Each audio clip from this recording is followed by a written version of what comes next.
Halo semuanya, balik lagi sama gue Amin di YouTube channel gue, Aminoy Daily. Dan kali ini lu lagi nonton di segmen gue yang namanya Keluarin Aja Dulu. Yaitu segmen dimana gue bakal monolog dan gue bakal ngebahas isu-isu atau hal-hal yang lagi rame dan berkembang di internet maupun di masyarakat.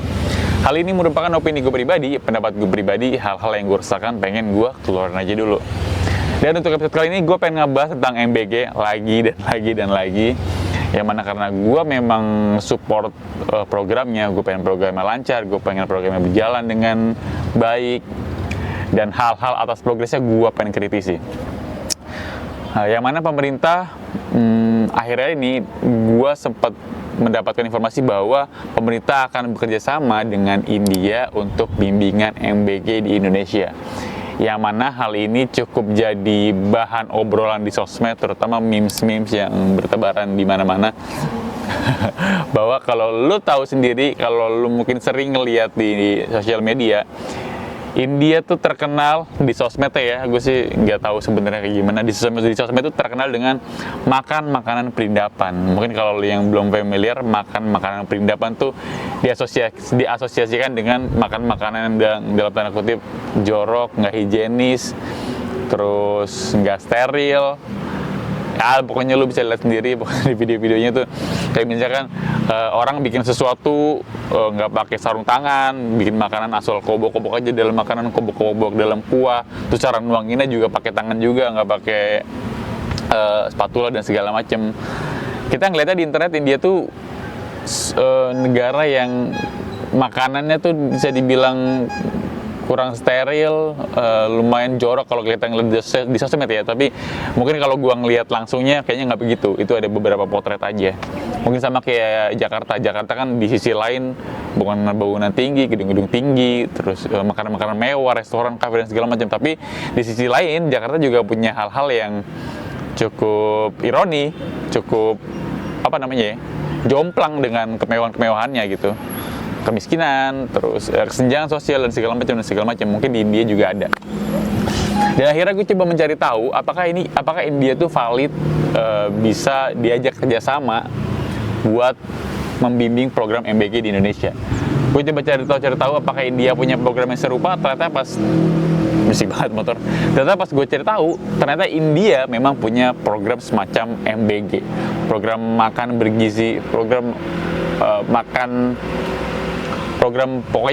makan siang. Konsepnya kurang lebih sama, makan siang buat anak sekolah yang ada di India. Dan ternyata program ini sudah ada sejak tahun 1995. Kita aja baru mulai 2025, dia udah dari 95. Udah lama banget, udah hampir 30 tahun programnya ada di India. Dan bisa dibilang program ini adalah program yang mirip kayak di Indonesia, atau Indonesia mungkin ikutin program ini di India. Tapi dengan kapasitas masyarakat India yang populasinya 1,2 miliar orang kalau nggak salah. Total populasi India kan banyak banget, pokoknya banyak banget, jauh lebih banyak daripada Indonesia yang 300 ribuan orang penduduk kalau nggak salah ya. Yang mana di India juga program makan bergizi gratis ya. Gue ngomongin program makan bergizi gratis, tapi sebenarnya ada nama programnya, gue lupa nama programnya apa, MPM apa gitu, atau SC, pokoknya singkatannya lebih ribet, jadi nanti gue taruh aja di sini. Jadi program ini sudah berlangsung sejak 95.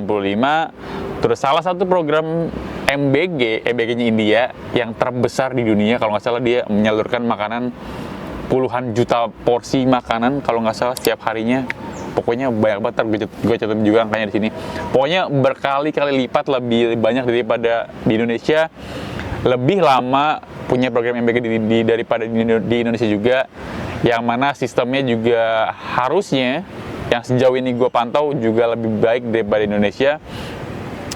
Jadi gue rasa Indonesia cukup valid kalau mau terima bimbingan MBG dari India. Yang mana kalau kita lihat-lihat di seluruh dunia, memang banyak negara, beberapa negara mungkin punya program semacam MBG juga kayak di Indonesia.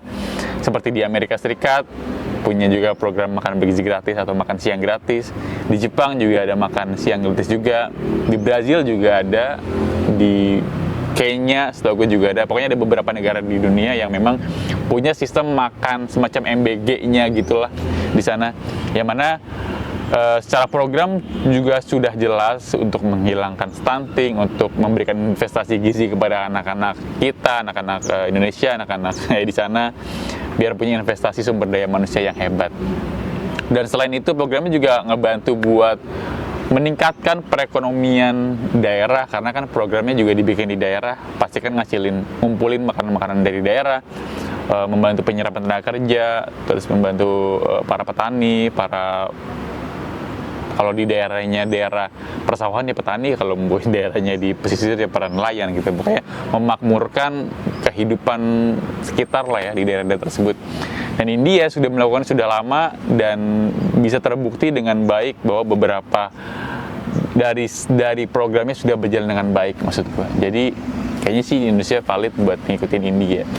Yang mana sama-sama di Asia Tenggara, sama-sama punya suku yang lumayan beragam, sama-sama makanan etnisnya kurang lebih sama, nasi juga, walaupun di India nasinya agak nyebar ya, nasi biryani. Terus di sana juga di India juga kayaknya rempahnya nampol banget, tapi kurang lebih mirip-mirip lah, sama-sama negara Asia dan sama-sama makan nasi. Secara geografis oke, kita kurang lebihnya sama, karena kalau nggak salah ya, gue coba merefresh otak gue ulang. Pas zaman kita ngobrolin di luar MBG dulu ya.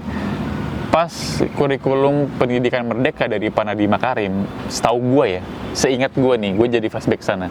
Kita tuh menerapkan sistem pendidikan dari Irlandia, kalau nggak salah ya, yang mana di Irlandia itu pendidikannya itu nomor 1 di Irlandia tuh di mana ya? Pokoknya ada negara yang sistem pendidikannya nomor 1 di dunia. Kayak misalkan dia nggak ada UN, dia nggak ada PR, terus anak-anak sekolahnya cuma beberapa jam doang, nggak ada tekanan dan segala macam. Akhirnya Indonesia coba mengadaptasi hal tersebut di negara maju. Kesalahannya adalah karena kita nggak dekat sama negara Irlandia atau negara maju tersebut. Ntar gue cantumin negara, gue lupa Irlandia atau bukan.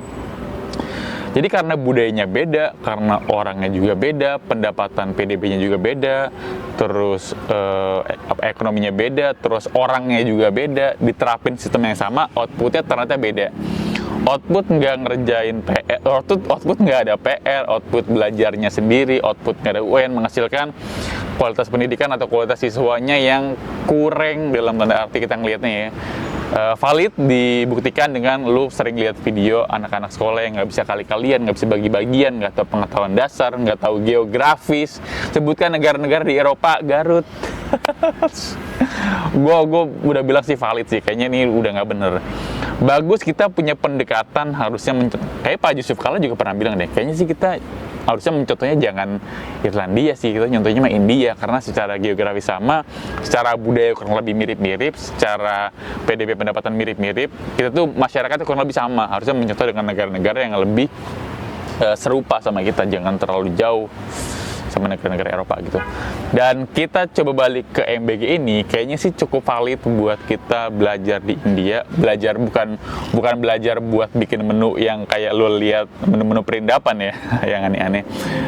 Kita mau belajar teknisnya gimana cara masaknya, gimana cara penyalurannya, gimana cara sirkulasi dananya, gimana caranya ketika makanan yang sampai nggak fresh atau terjadi masalah, gimana cara kritiknya, gimana cara menyampaikan masalahnya.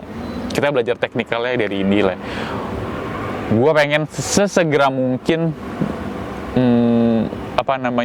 bimbingannya berjalan, karena seberjalannya program MBG ini sampai akhir Oktober 2025, kalau nggak salah itu ada 15 ribuan sampai 16 ribuan korban keracunan. Jadi setiap bulannya kita tetap jatuh korban gitu, setiap bulannya tetap ada korban. Jadi kita kayak ngejar nih semua waktu, jangan sampai terlalu lama kita ngambil keputusan, terlalu lama kita minta bantuan, akhirnya terlalu banyak juga nanti korban yang bermunculan.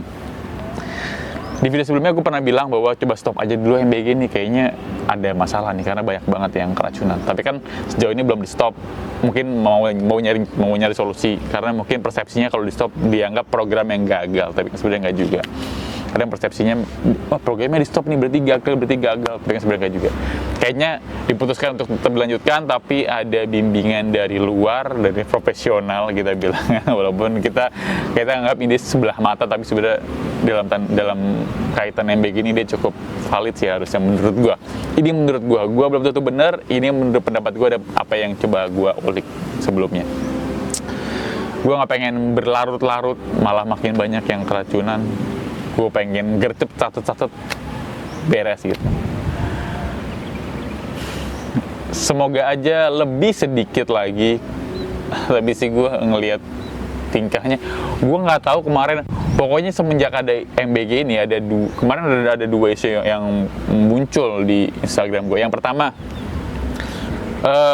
konten kreator siapa yang ini, kalau misalnya MBG, konten kreator siapa yang bisa bikin konten bagus atau positif tentang MBG bakal dikasih uang 5 juta.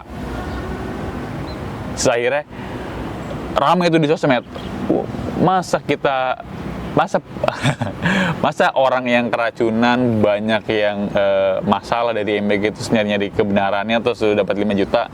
Kayak ada kesalahan moral deh buat orang-orang yang pengen ngelakuin itu. Akhirnya gak lama kemudian, gue lupa siapa yang ngomong, pokoknya bagian dari pejabat-pejabat MBG ini, gue lupa siapa yang ngomong, pokoknya ibu-ibu deh.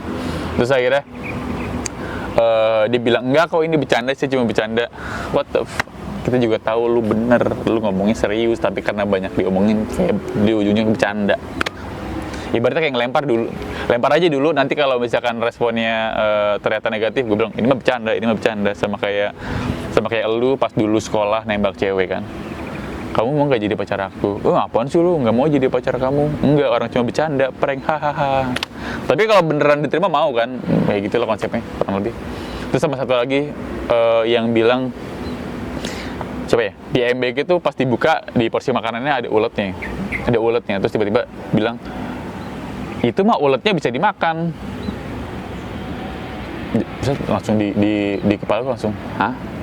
Kok jawabnya gitu sih? Ini sebenarnya gue masih bingung deh. Di pemerintah tuh sebenarnya ada PR-nya nggak sih? Ada public relation-nya nggak sih? Yang ngajarin lu cara ngomong, yang ngajarin lu cara untuk bersikap di depan publik, bersikap di depan media. Masa ngomongnya? Coba deh lu datang ke restoran, terus restoran ada uletnya. Sebisa-bisa dimakan itu ulet, emang lu bakal mau makan? Sebisa-bisa dimakan itu ulet, emang lu mau makan? Orang lu kadang kurang matang aja kagak lu makan kan komplain. Misalnya lu makan ayam goreng deh, apa steak atau apa lah gitu, kurang matang atau ngerebusnya kurang lama atau kurang fresh, emang lu masih mau makan? Beberapa orang kan, termasuk gua, lebih baik nggak gua makan karena takut sakit perut, karena takut nanti kenapa-napa gitu kan. Apalagi ini ulet yang menandakan, ini gua nggak tahu ya, emang menunya ulet. Emang ada beberapa kayak ulet sagu bisa dimakan kan? Emang ada MBG yang real menunya beneran ulet, atau emang ini ulet dari makanan yang gak fresh? Kan beda ya. Kalau emang ini menunya adalah ulet buat MBG, mungkin beberapa daerah kita nggak boleh ngejudge karena ulet itu bukan makanan ya. Karena untuk beberapa daerah mungkin ulet ini adalah makanan mereka. Ulet sagu mungkin di Papua mereka sering makan ulet sagu. Kalau emang menu makanan ulet sagu kan nggak masalah gitu. Mungkin kita yang di kota kan ngeliatnya aneh, tapi sebenarnya itu nggak masalah juga. Kalau memang menunya ulet sagu mungkin di persepsi gue, ya nggak apa-apa, bukan masalah. Tapi kalau ini adalah menunya bukan ulet, menunya misalkan ayam ataupun apapun, ataupun sayur, terus ada uletnya, ya kan ini salah. Ya kan harusnya, kita minta maaf, mungkin ada kesalahan, nanti kita coba benerin, atau kita pantau lagi, kita lihat lagi kenapa sih bisa ada uletnya gitu, ntar kita beresin, gitu-gitulah. Seenggaknya gitu-gitu loh ngomongnya, kan gue ngomongan gue jelek ya, maksud gue ngomongnya begitu tapi yang versi lebih bagusnya lagi lah. Maksudnya ngomongnya, ya udah dimakan aja kan, uletnya bisa dimakan. Goblok banget. Gue kesel deh kalau pejabat-pejabat itu pada ngomong semaunya. Kamera gue yang lagi di luar soalnya gue. Oke, mungkin segitu aja dari gue. Terima kasih telah menonton video ini sampai habis. Sampai berjumpa di video-video berikutnya. Thank you and goodbye.